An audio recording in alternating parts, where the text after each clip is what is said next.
उस रात जेल में शिवाय बिल्कुल भी सो नहीं सका। उसे वो रात एक जंग जैसी लग रही थी। तुम्हारा पति नाकारा है, मैं नहीं। कितने पैसे चाहिए तुम्हें? 1 करोड़, 2 करोड़, 10 करोड़ मैं दूंगा, लेकिन मेरी एक शर्त है।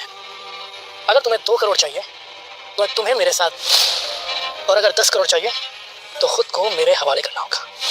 लेकिन देव अपनी बात पूरी कर पाता उससे पहले।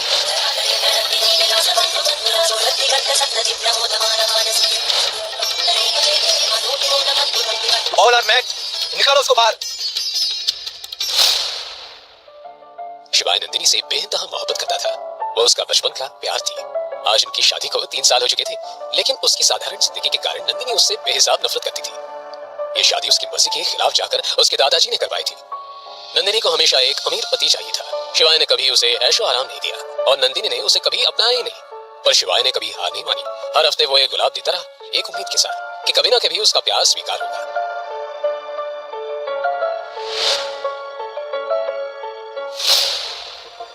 Hi Nandini. Oh hi Riya. Wow, you're looking so pretty. Thank you. Jewellery पहनना भूल गई क्या? ओह सॉरी, तेरा पति तो तुझे चप्पल भी नहीं दिला सकता, तो ज्वेलरी तो बहुत दूर की बात है। खैर देख, मेरे पति ने कल ही मुझे 3 करोड़ का नेकलेस दिया है। सही लग रहा है ना? Very nice.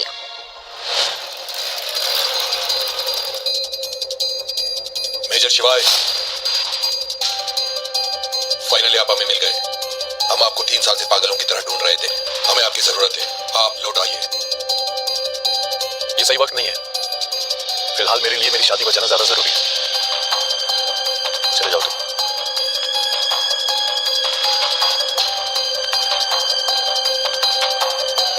ये देखो तो कौन आया, नंदिनी का पति। यार जो भी बोलो, इसके हैंडसम लुक्स और इंटेंस आंखों का जान seriously too hot to handle. Hotness का अचार डालेगी क्या? शक्ल देख के वर्ल्ड टूर नहीं होता है, उसके लिए जेब भी गर्म होनी चाहिए, जो इसकी है नहीं।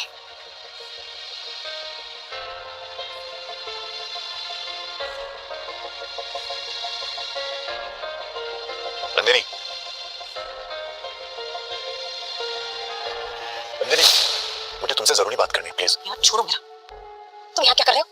हाँ नंदिनी, साइड में चल के बात करते हैं ना। मुझे तुम्हें अपने बारे में सब कुछ बताना है, प्लीज मेरे साथ और क्या बताना चाहते हो तुम? 3 साल से मैं बस तुम्हारी बातें सुन रही हूँ। और अब अच्छा होगा कि तुम यहाँ से निकल जाओ, दफा हो जाओ यहाँ से। जाओ।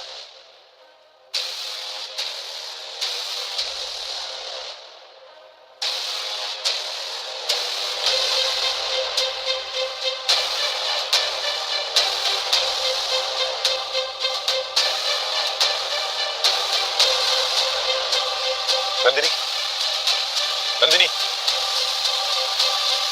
बस आखिरी बार मेरी बात सुनो प्लीज। मैं तुम्हें सब कुछ साफ साफ बताना चाहता हूँ। मेरी बात को समझने की कोशिश करो।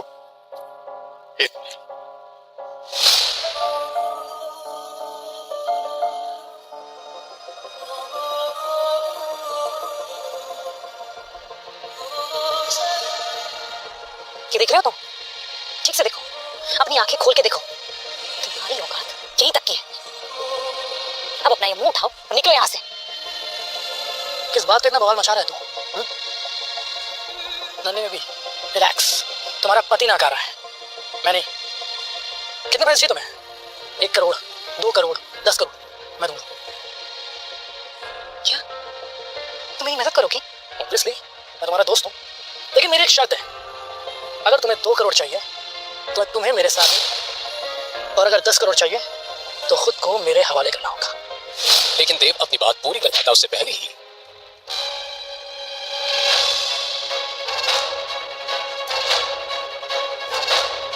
बेवकूफ आदमी, ये क्या किया तुमने? वो बेचारा मेरी मदद कर रहा था, तुम अभी कहती माफी मांगो उससे। मेरी चप्पल भी उससे माफी नहीं मांगेगी। और तुम चलो मेरे साथ, चलो।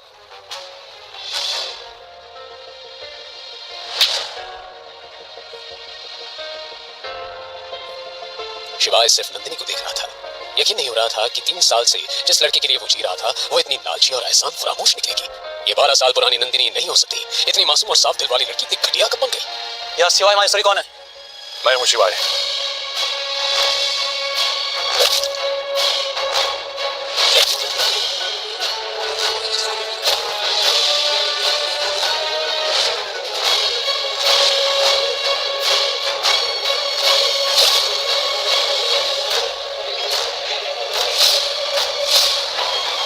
महादेव की सौगंध, तुम में से आज कोई भी अपने पैरों पे नहीं लौटेगा।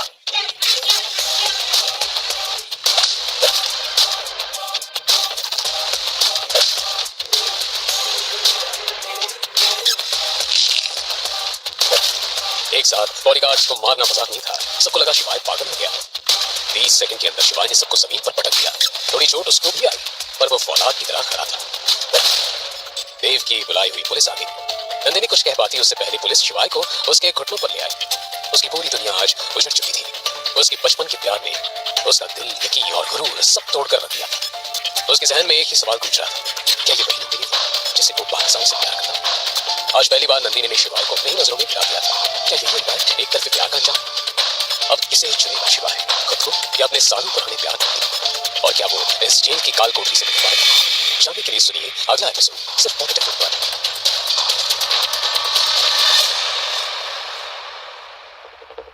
दूसरी तरफ आधी रात को नंदिनी अपने घर पहुंची और गुस्से में तमतमाते हुए रेखा के कमरे का दरवाजा जोर जोर से नॉक करने लगी। मॉम दरवाजा खोलो, यहाँ मेरी नींद उड़ी हुई है और अब चैन की नींद कैसे सो रही है? क्या बेटा, इतनी रात को चीख क्यों रही है?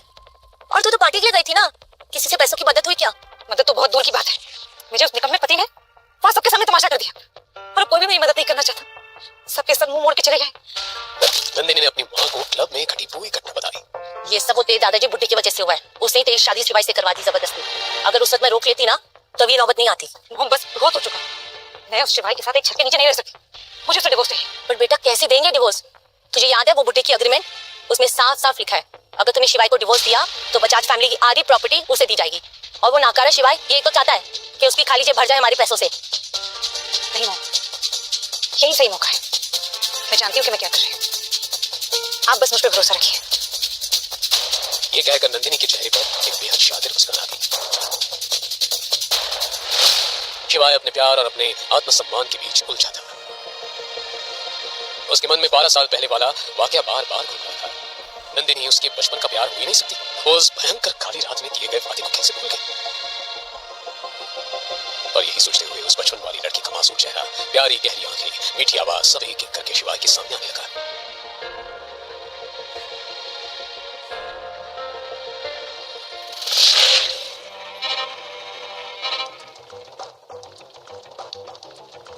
अगर नंदिनी मेरे बचपन का प्यार थी तो मैं उसे जाने कैसे दे सकता हूं?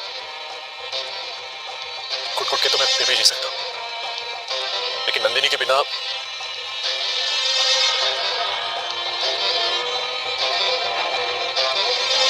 अगले दिन सुबह होते ही नंदिनी जल्दी से उठकर तैयार हो गई। आज वो खुश थी क्योंकि फाइनली उसे इस बेकार शादी से छुटकारा पाने का मौका जो मिल गया था।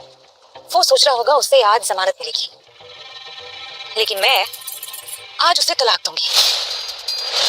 मैं वकील से उसकी जमानत के लिए नहीं, उसके तलाक के लिए मिलूंगी। I am so happy. Nandini नीचे आ गई जहां उसका दोस्त यश पहले से ही बैठकर चाय पी रहा था। यश नंदिनी का स्कूल फ्रेंड था और स्कूल से ही नंदिनी पर लट्टू था। रेखा से तलाक की भनक लगते ही वो नंदिनी से मिलने आ गया। अरे यश बेटा, इतने दिनों बाद आयो। तो नंदिनी आई।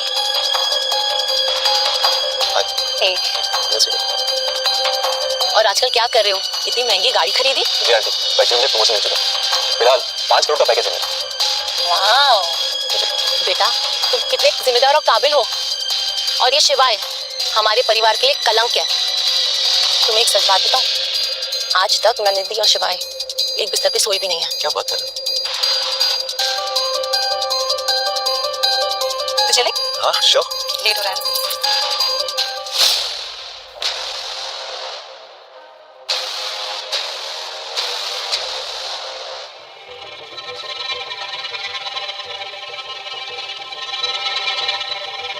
देव साहब कैसे याद किया इस मामूली इंस्पेक्टर को? इंस्पेक्टर साहब, आपसे एक छोटा सा काम था। देव ने अपनी बेइज्जती का बदला लेने के लिए पुलिस स्टेशन कॉल किया और इंस्पेक्टर को रिश्वत देकर शिवाय को 3rd डिग्री टॉर्चर देने के लिए कहा। एक मिनट पाटिल, वो जो 3 नंबर वाले में हीरो है ना, उसके कपड़े उतार। उसकी आज गर्मी है ना, मैं निकालूंगा। हाँ देव साहब, काम हो जाएगा। शिवाय एक शिव भक्त था। जब भी वो जीवन में किसी दो राह पर खड़ा होगा तब वो महाकाल को पुकारता। आज भी जब वो कोने में अपनी आंखें बंद करके ओम नमः शिवाय का जाप कर रहा था कि तभी वो हवलदार शिवाय के पास गए। पता है महाकाल को विनाशक क्यों कहा जाता है? जब भी अधर्म अपनी सीमा पार करता है तब उनका तांडव सब कुछ नष्ट करके ही एक नई शुरुआत लाता है। अब पूरी दुनिया देखेगी शिवाय का तांडव।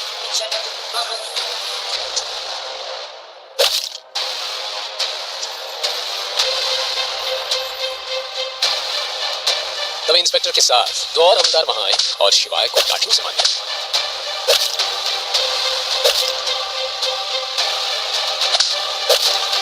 पाटिल, बांध इसको ऊपर। कुछ ही मिनटों में हवलदारों ने उसके हाथ पैर बांधकर उसे जेल की काल कोठरी में लटका दिया। उसका गठीला शरीर अब एक बेजान जानवर की तरह लटक रहा।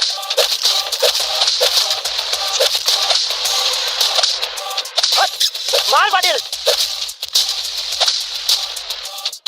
बल्ब की रोशनी में शिवाय की बदन से खून पानी की तरह बह रहा था और सामने इंस्पेक्टर अपनी बेल्ट से उसे मारने के लिए तैयार था।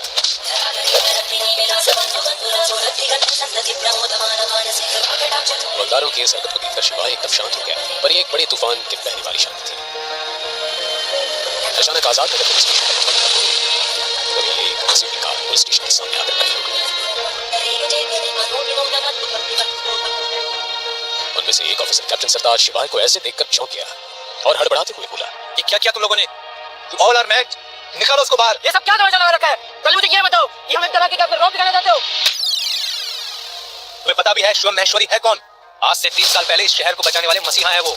एक साथ 735 आतंकियों को मारने वाला योद्धा है वो, और इंडिया की सबसे बड़ी सीक्रेट एजेंसी का चीफ है वो मेजर शिवा है। सुनो इंस्पेक्टर, ये बात अपने तक ही रखना। ये नाम सुनते ही दोनों इंस्पेक्टर को दिन में सहारे दिखने लगे। इतने बड़े अधिकारी को उसने पिछली एक रात से रखा हुआ था और उनकी ऐसी हालत का सिलसिला अब इंस्पेक्टर को अपनी नौकरी जाने का फैसला था। कुछ देर में जेल का ताला खोलकर शिवाय के हाथ पैर की रस्सी खोलकर इज्जत के साथ बाहर लाकर कुर्सी पर बैठाया गया। शिवाय के कपड़े फटे हुए, सर से लेकर पांव तक वो खून से लथपथ था। वो दोनों हवलदार शिवाय के खून को उसके शरीर से साफ करने लगे। 3 साल बाद सभी कमांडोज आज पहली बार शिवाय को देखे। सर, हमने आपको कहां नहीं ढूंढा और आप यहाँ थे। हमें कल पता चला आप इस हालत में, इसलिए मैं पूरी बटालियन को लेकर यहाँ आया हूँ आपको लेने। आई एम सॉरी सर, हम लेट। नहीं कैप्टन, तुम एकदम वक्त पे आए हो। अभी हमें यहाँ से निकलना चाहिए। मुझे बजाज मेंशन ड्रॉप कर दो। इतना सब होने के बाद भी शिवाय नंदिनी के बारे में ही सोच रहा था। उसकी आंखों में कल रात की लगाई नंदिनी की आग लहक रही थी। शिवाय को वो आग बुझाती थी जो नंदिनी से मिलने के बाद भी बुझ सकती थी। शिवाय ने सबको वहां से वापस जाने का ऑर्डर दिया। Light on, fall back. शिवाय पुलिस स्टेशन से निकला और जल्दी से गाड़ी में बैठ गया। सारे कमांडोज भी उसके पीछे भागकर गाड़ी में बैठ गए। शिवाय के बगल में बैठे कैप्टन सरताज ने पूछा, मेजर, आप पूरी रात जेल में क्यों रहे? आपने हमें फोन क्यों नहीं किया? अपनी कदर करना कैसे सीखता सरताज? अगर एक रात वहां नहीं बिताता तो। लेकिन अब सब कुछ ठीक हो जाएगा। ये रात मेरे लिए हमेशा यादगार रहेगी। उसे नंदिनी से कोई उम्मीद नहीं थी और फिर भी उसके एक कड़वे शब्द सोचते ही उसके बदन में सिरन दौड़ गई। मुझे आपसे कुछ इंपॉर्टेंट बात करनी है। आपको याद होगा मेजर, आज से 5 साल पहले हमने एक समझौता किया था जेएनके में गैर कानूनी मामलों को लेकर, लेकिन अब मिशन पूरा नहीं कर पा रहे हैं। वहाँ के गैर कानूनी संगठनों ने समझौता तोड़ दिया है। वो हम पर कभी भी हमला कर सकते हैं। हमें आपकी जरूरत है मेजर, अब आपको वापस आना होगा। मैं वो 3 साल पहले वाली दुनिया छोड़ चुका हूँ Sartaj. Now I am a common man. उधर नंदिनी घर से निकलकर पुलिस स्टेशन के लिए यश के साथ निकली कि उसके घर के सामने एसयूवी कार आ गई। आगे खड़ी कार का दरवाजा खुला और गाड़ी से शिवाय को उतरते देख नंदिनी और यश हैरान रह गए। इस वक्त शिवाय की आंखों में अंगारे जल रहे थे। नंदिनी, 12 साल पहले सेंट्रल स्ट्रीट पे जो हादसा हुआ था, क्या वो तुम्हें याद नहीं है? वो किडनैपिंग, वो बर्थडे, कुछ भी याद नहीं है तुम्हें? तुम पागल हो गए हो कि उस दिन मार खा के तुम्हारे दिमाग पे भी चोट लगी है? और तुम बाहर कैसे? किसने करवाई तुम्हारी बेल? हाँ, क्यों, क्या, कैसे? इस बारे में मुझे तुमसे कोई बात नहीं करनी है। जिंदगी ने मुझे बहुत बड़ा सबक सिखाया नंदिनी, और अगर कल तुम मेरी इंसल्ट नहीं करती ना, उस तरह से मिसबिहेव नहीं करती ना, तो शायद मैं अपनी कदर करना भी नहीं सीख पाता। तुम्हारा दिमाग खराब हो गया है? आज जो ये तुम्हारी हालत है ना, वो सिर्फ और सिर्फ तुम्हारी वजह से है, मेरी वजह से नहीं। मैं तो तुम पर एहसान करने वाली थी, तुम्हें जेल से छुड़ा करो तुम होगी।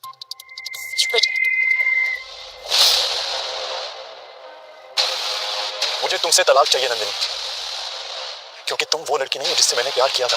ये बॉस की बात सुनते ही शिवाय नंदिनी से तलाक चाहता था। नंदिनी की वो इतना हट हो गया, उसने गुस्से से कहा, क्या कहा तुमने? तुम मुझे तलाक दोगे? मैं तुम्हारी औकात से कई गुना ज्यादा ऊपर हूं, समझे तुम? और तुम बाहर कैसे आए? तुम्हारी बेल किसने करवाई? बड़े लोग थे वो जो इसे यहाँ तक लेकर आए और इसे घर छोड़ा। ये जरूर उनके पांव पड़ा होगा, वरना ये जेल से बाहर नहीं आ पाता।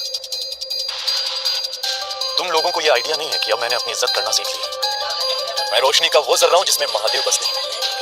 और ये बात भी सही है, अगर मैं खुद अपनी इज्जत नहीं करूंगा तो ये जमाना मेरी इज्जत क्या करेगा? मेरी हर एक सांस मेरी एक पूजा है और हर एक कदम एक मिसाल। और अब तुम देखते रहना, बहुत मजा आने वाला है। तुम होते कौन हो मुझे ये सब कहने वाले?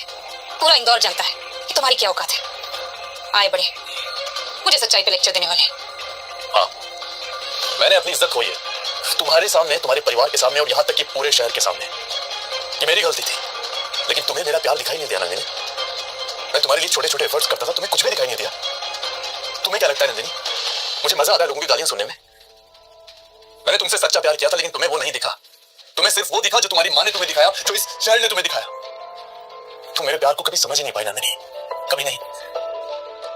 लेकिन महाकाल की सौगंध, अब मैं खुद की नजरों में और जलील नहीं होना चाहता। शिवाय पिछले एक दिन में इतना कुछ झेल चुका था कि उसके अंदर आत्मा का दर्द उसके शरीर के दर्द से ज्यादा था। पर वो जलील लोग उसकी इस हालत के बारे में कुछ भी नहीं सोच रहे थे। मुझे तुम्हारा प्यार कभी चाहिए ही नहीं था। पहले दिन से मैं तुमसे नफरत करती थी। पता नहीं दादाजी को क्या नजर आ गया तुमने कि तुमसे जबरदस्ती शादी करवा दी। और क्या कहा तुमने? छोटे छोटे फोर्स क्या थे? लास्ट गिफ्ट तुमने मुझे एक नकली पोल्का नेकलेस दिया था। नकली था वो, सुन रहे हो? मुझे बस तुमसे छुटकारा चाहिए। छुटकारा जरूर मिलेगा नंदिनी, क्योंकि अब तुम्हें ये इंसान जो मिल गया है, शिवाय ने यश की तरफ इशारा करते हुए नंदिनी से कहा, जो तुम्हें वो सब कुछ देगा जो मैं कभी नहीं दे पाया। तुझसे ज्यादा खुश रखूंगा इसे। और यू नो बट मेरा स्टैंडर्ड बहुत हाई है। मैं तुम जैसा कि मुझे नहीं लगता। अगले फिर नंदिनी का बर्थडे है, देखना मैं नंदिनी इतनी बड़ी सरप्राइज पार्टी ऑर्गेनाइज करने वाला हूं ना कि सब देखते रह जाए। तभी तीखी नोकझोंक के बीच रेखा भी वहां आ गई और नंदिनी के हाथ पकड़कर उसे अंदर ले गई। भिखारियों के मुंह नहीं लगते नंदिनी, चलो।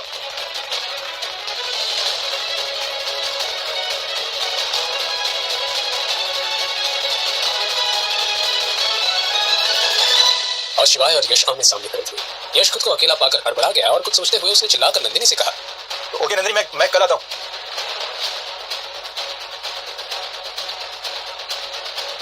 कल डिवोर्स के लिए रेडी रहना, और हाँ अपनी बात से मगर मत जाना। वहीं खड़ा सोचता रहा कि क्या सच में पैसों में इतनी ताकत होती है कि वो किसी भी इंसान को बदल सके? क्या आज के समय में किसी को प्यार की कदर ही नहीं रही? लेकिन शिवाय हार मानने वालों में से नहीं था। वो इन सवालों का जवाब ढूंढ कर ही रहेगा। आखिर शिवाय था तो खिलाड़ी ही, ना हारने वाला जाबाज खिलाड़ी।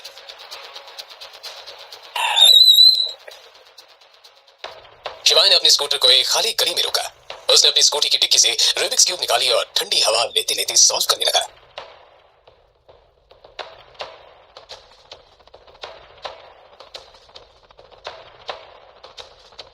तभी उसकी आंखों में एक चमक आ गई। उसे रास्ता मिल चुका था। अपनी जेब से फोन निकालकर वो किसी को फोन करने लगा। उसने इंदौर के सियागंज में एक 52 मंजिला बिल्डिंग में कॉल लगाया था। वो दुनिया की सबसे बड़ी कंपनीज में से एक थी जिसका नाम था Indus group. Hello, Dinesh ji से बात हो सकती है? जी हाँ, बोल रहा हूँ। शिवाय माहेश्वरी। हंसते हुए एक 50 साल के आदमी ने ये कहा। शिवाय का नाम सुनकर उसके पैरों तले जमीन खिसक गई थी। उसके सर पर पसीना चमक रहा था। दिनेश जी, आपसे एक काम था। बिल्कुल सर, लेकिन सर इतने साल आप कहाँ थे? शिवाय की आवाज में बदलाव आ चुका था। रौबदार आवाज में उसने कहा, दिनेश जी, मुझे आपकी मदद की जरूरत है। क्या आप मुझे बता सकते हैं कि 12 साल पहले इंदौर में सेंट्रल स्ट्रीट पे जो हादसा हुआ था किडनैपिंग वाला, उसमें शामिल वो लड़की बजाज फैमिली की नंदिनी बजाज थी या कोई और लड़की थी? सर 12 साल पहले का इंसिडेंट का पता लगाना तो थोड़ा मुश्किल होगा, लेकिन क्या मैं जान सकता हूँ आप नंदिनी बजाज को कैसे जानते हैं? मैं नंदिनी बजाज को कल डिवोर्स देने वाला हूँ और सबको बता देना कि मैं वापस लौट आया हूँ। ये सुनकर दिनेश हक्का बक्का रह गया। दिनेश ने एक लंबी सांस ली। शिवाय से बात करके उसकी खुशी दोगुनी हो गई। उसने जल्दी से अपना फोन उठाया और अपने सेक्रेटरी से कहा, सुनो, कंपनी के सारे डायरेक्टर्स को बोलो हम एक बोर्ड मीटिंग रखने जा रहे हैं और सबसे कह देना कि हमारे बॉस लौट आए हैं। शिवाय ने सॉल्व किया हुआ रूबिक्स क्यूब देखा। उसके चेहरे पर एक साफ मुस्कान थी। नंदिनी, मैं तुम्हें बहुत प्यार करता था। तुम्हें रानी बना के रखता मैं अगर तुम मेरी बात सुन लेती तो। लेकिन महाकाल की कसम, तुम्हें अंदाजा भी नहीं है कि तुमने क्या खोया है।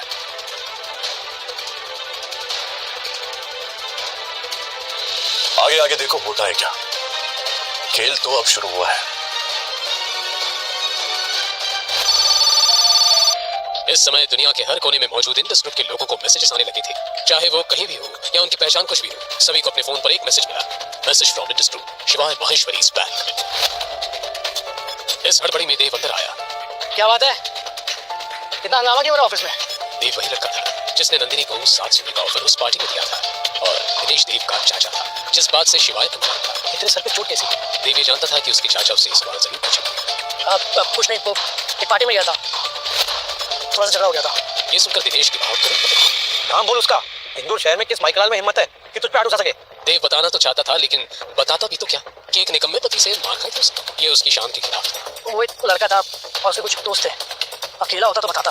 देव हिचकिचा रहा था। दिनेश को इस बात की भनक लग चुकी थी। क्या चाहिए बोल। देव हिचकिचाते हुए बोला, चाचा, आपके फोन में उन लोगों के नंबर है ना जो मेरे लिए उस लड़के के हाथ पैर तोड़ा सकते हैं? आप मुझे वो नंबर दे सकते हैं? मेरा काम करवाना था मुझे। देव की बात सुनते ही दिनेश ने धीमी आवाज में उसे समझाया, तू मेरे बेटे जैसा है, इसलिए बता रहा हूँ। अभी हालात ठीक नहीं है, कुछ उलट पुलट हो गया तो लेने के देने पड़ जाएंगे। ये सुन के देव ने अपनी बात पर थोड़ा और जोर दिया। चाचा प्लीज, मुझे सिर्फ उसके हाथ पैर तोड़वाने और कुछ भी नहीं। दिनेश अब भी मना नहीं कर पाया और अपनी जेब से फोन निकालकर उसे देने लगा, पर तभी हाथ वापस खींच लिया। नाम क्या उसका? नाम नहीं पता मुझे, मेरी क्लासमेट का पति है, मामूली आदमी, कुछ ज्यादा नहीं।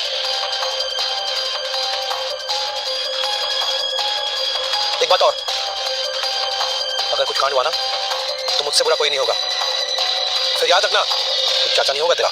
देव ने ये बात समझाने का नाटक किया और तुरंत वहां से निकल गया। टांग किसे तोड़वानी है? मुझे तो उसकी लाश चाहिए। इसी सोच के साथ देव ने दिनेश के फोन से कॉल किया। हेलो, एक आदमी की सुपारी देनी है, सीधा लाश चाहिए, बदले में 20 लाख रुपए दूंगा। देव ने फोन कट किया। पुलिस से तो बच गया, अब हेडशॉट से कैसे बची? उसको क्या मालूम था कि वो किससे भिड़ रहा था। अपने कर्मों से अनजान देव मुस्कुराता हुआ वहां से निकल गया। वहीं दूर ग्वालियर राजमहल से एक गाड़ी इंदौर के लिए निकल चुकी थी। राजगुरु को उनके बॉडीगार्ड ने कहा, सर कल के सफर का इंतजाम हो चुका है, हम सुबह 9 बजे इंदौर पहुंच जाएंगे। आज राजगुरु की आंखों में आंसू थे। बॉडीगार्ड ने आंसू देखकर राजगुरु से पूछा, क्या हुआ सर, कुछ बात है क्या? आपकी आंखों में आंसू? जब से शिवाय को देखा तब से खुशी के आंसू थम नहीं रहे। इतने सालों से इंतजार था इस पल का, 3 साल हो गए उसे देखे बिना, और अब कल उसे देखना नसीब होगा। जय महाकाल, जय महाकाल की जय।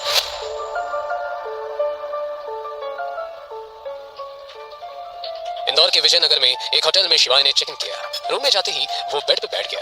इस वक्त शिवाय के मन में काफी सवाल थे। कहीं नंदिनी वही लड़की तो नहीं? अगर नंदिनी वही लड़की हुई तो कैसे अपना पाऊंगा मैं उसे?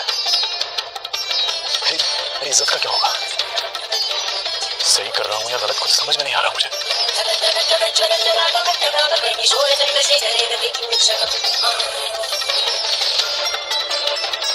इन्हीं सवालों से परेशान होकर शिवाय ने अपनी आंखें बंद करके हाथ जोड़े।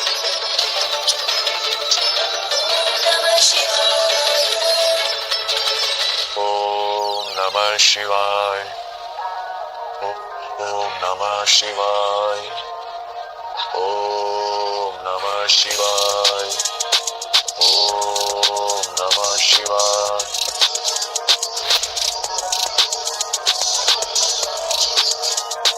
हे महाकाल, मैं सब आप पर छोड़ रहा हूं।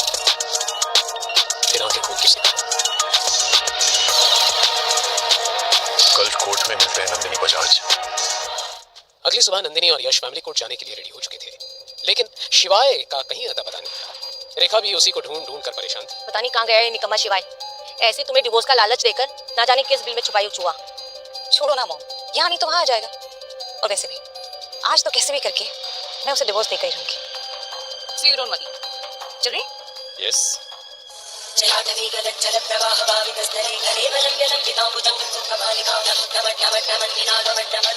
उधर शिवाय महाकाल की पूजा अभिषेक करा।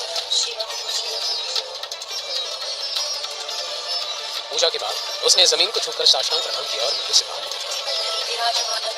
आज उसके चेहरे पर ऐसा तेज था जो उसने जिंदगी में कभी महसूस नहीं किया था। जिन लोगों ने अभी तक उसे धुतकारा था, अब वो उन सब लोगों को बता देना चाहता था कि असली शिवाय कौन है। इधर दूसरी तरफ बजाज फैमिली के सभी लोग और यश फैमिली कोर्ट पहुंच चुके थे और शिवाय का इंतजार कर रहे। नंदिनी अपने वकील से बात करने चली गई थी। रेखा और यश दोनों अकेले ही रह गए थे। बेटा, मेरे बेटे को कुछ रखाओगे ना? जी बिल्कुल, खुद से हो सब। और वैसे भी मेरी कंपनी बहुत बड़ी बिजनेस डील करने वाली है, वो भी इंडस ग्रुप के साथ। तो आपको टेंशन लेने की कोई जरूरत नहीं है। एक बार वो डील फाइनल होगी, उसके बाद आपकी बेटी करोड़ में मिलेगी। वाह, इंडस ग्रुप, वो तो बहुत बड़ी कंपनी है। बेटा सच बोल, मुझे भी बहुत शौक था खेल कूद करने का, लेकिन मेरी उम्र की वजह से मैं करोड़ों का बोझ नहीं उठा पाती। बस लाखों से ही खुश हो जाऊंगी। क्यों नहीं, इधर आपकी बेटी मेरी हुई और उधर सब कुछ आपका। इतना सुनकर रेखा को तसल्ली हुई कि उसे फ्यूचर की चिंता करने की कोई जरूरत नहीं। दूसरी ओर शिवाय अपने वादे के मुताबिक कोर्ट पहुंचा और नंदिनी को उसके वकील के साथ देखा। उसे देखकर शिवाय के मन में एक अजीब सी उलझन मच गई। नंदिनी, आज आखिरी बार तुमसे पूछा, 12 साल पहले जो कुछ भी हुआ था, क्या तुम्हें सच में याद नहीं? 12 साल तुम्हारी ऐसी कुछ बातें सुनते सुनते ना मेरे कान पक गए। तो अपनी बकवास बंद करो और वो उस पेपर पे साइन करो। नंदिनी ने शिवाय का ऑर्डर दिया और उसके सामने पेपर्स रख दिए, मानो उसे इस दिन का बरसों से इंतजार रहा था। Don't do it. नंदिनी, इस फटीचे को डिवोर्स देकर तुम बहुत अच्छा करोगे। बजाज फैमिली के टुकड़ों पर पड़ने वाले अब तेरा क्या होगा?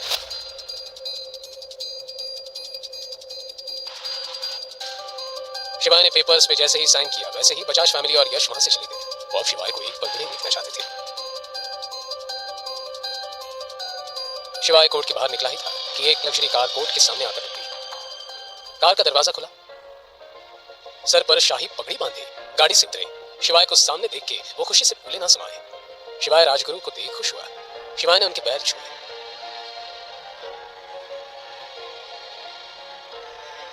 राजमहल तुम्हारा इंतजार कर रहा है बेटा। एक राजा के बिना महल अधूरा है। अब ये बूढ़े कंधे जिम्मेदारियों का बोझ नहीं उठा सकते बेटा। चल। शिवाय मन में एक पहेली लिए अपनी पुरानी दुनिया में वापस लौट रहा था। तभी फोन बजा। कॉल इंडस ग्रुप के दिनेश सिंह का था। जैसे जैसे फोन पर बात आगे बढ़ती थी वैसे वैसे शिवाय के चेहरे पर भाव भी बदलने लगे। फोन काट के शिवाय ने ड्राइवर से कहा, गाड़ी इंस्टॉल है जल्दी। राजगुरु ये सुन के खुश नहीं थे, लेकिन अब शिवाय ने बोल दिया तो बोल दिया। वो शिवाय की बात नहीं काट सकते थे। वहीं पिछली शाम शहर के बीचों बीच एक सीक्रेट क्लब के बेसमेंट में, जहां सभी तरह के लीगल काम होते थे, एक शानदार मीटिंग रखी गई जिसमें हत्यारे, शार्प शूटर्स और अंडरवर्ल्ड में नए भर्ती हुए लोग एक बड़े से हॉल में मौजूद थे। आज से चाहे ईस्ट का मार्केट हो या वेस्ट विंग, हम सभी को एक नाम याद रखना होगा, मेजर शिवा। अब क्योंकि मेजर ने फिर से आने का फैसला किया है तो हमें अपने मतभेद त्याग कर उनका स्वागत करना चाहिए। भूलिएगा मत, मेजर ने जो हम सब लोगों के लिए किया। मीटिंग जोर शुरू कर टेबल बजाकर सभी ने इस बात का समर्थन भी किया। पीछे खड़े दो नए किलर्स दागा और तेजा थोड़े कंफ्यूज थे। ये कौन है? इसकी बातें हो रही है, तू जानता है क्या? ना बिल्कुल नहीं, वो देख एक्चुअल बेटा है, चल उससे पूछते। क्योंकि हेडशॉट इस बिजनेस का पुराना सूरमा था तो उन्होंने हेडशॉट से पूछना सही समझा। एक्चुअल भाई, आप हमसे काफ़ी समय से यहाँ हो, काफ़ी एक्सपीरियंस भी हो। क्या आप जानते हैं ये मेजर शिवा कौन है? माँ कसम, मेरी पार्टी नहीं चली थी ना तो तुम दोनों को काट देता और हमारे सामने खड़े होने की हिम्मत की। तो तुम जानते हो 5 साल पहले क्या हुआ था? यही तो हम जानना चाहते हैं। 5 साल पहले अंडरवर्ल्ड पे एक संकी आदमी आया था। वो भी किसी को मार देता था, काट देता था, यहाँ तक के जला भी देता था। पर उसका एक सपना था पूरी इंडिया के अंडरवर्ल्ड पे राज करने का। तो कहते हैं ना, हर कहानी में विलन को मारने के लिए हीरो को आना पड़ता है और अपनी कहानी का एक ही हीरो है, मेजर शिवा। जब मेजर आए ना, उस बंदे की हालत बदल कर दी, यहाँ तक के रातों रात उसकी बनाई हुई अंडरवर्ल्ड तबाह कर दिया। मुझे आज भी याद है उनके गले का रुद्राक्ष माला। फिर क्या हुआ? उन्होंने सभी को चित्तर बितर कर दिया। अपनी नाकों से देखा था 735 ऑपरेशनल किलर को मारते हुए, और वो भी बिना किसी हथियार के। उस बंदी की संगत में मैं भी न जाने कितने मासूमों की हत्या की। फिर क्या था? मेजर ने मुझे इतना मारा, चेहरे पर दाग दिख गया। इस दाग के ताव पे मैं उनका भक्त हो गया। महादेव का रूप है वो। हम जैसे बुरे लोगों के साथ भी कितना अच्छा किया। ये निशान आज भी मुझे उनकी याद दिलाता है। ये सुनकर कागा और तेजा की आंखें फटी की फटी रह गई। उन्हें बिल्कुल यकीन नहीं हुआ कि धरती पर कोई इस तरह का आदमी भी हो सकता है। अच्छा, तुम्हें क्या लगता है तुम कुछ भी कहोगे हम उस पर यकीन करेंगे? क्या तुमने देखा है उन्हें? कभी मिले हो कभी उनसे? कुछ संधि थी काली रात में, एक अकेला शेर सभी की जरूरत भारी पड़ा, समझे? निकले यहाँ से।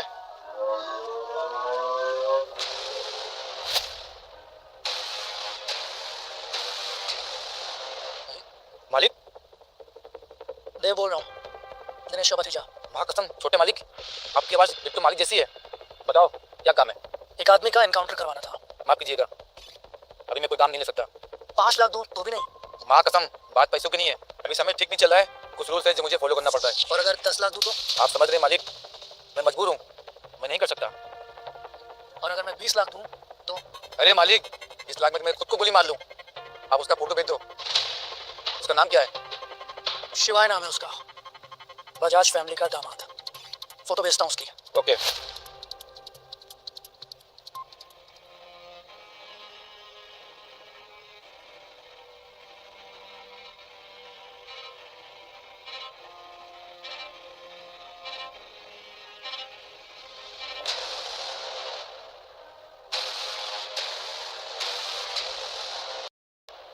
वो भी नाइट क्लब में। मुझे एड्रेस बताओ उसका। शहर से बाहर थंडर नाइट क्लब के अंधेरे कमरे से एक लड़के के चिल्लाने की आवाज आ रही थी। उस आवाज में दर्द चल रहा था।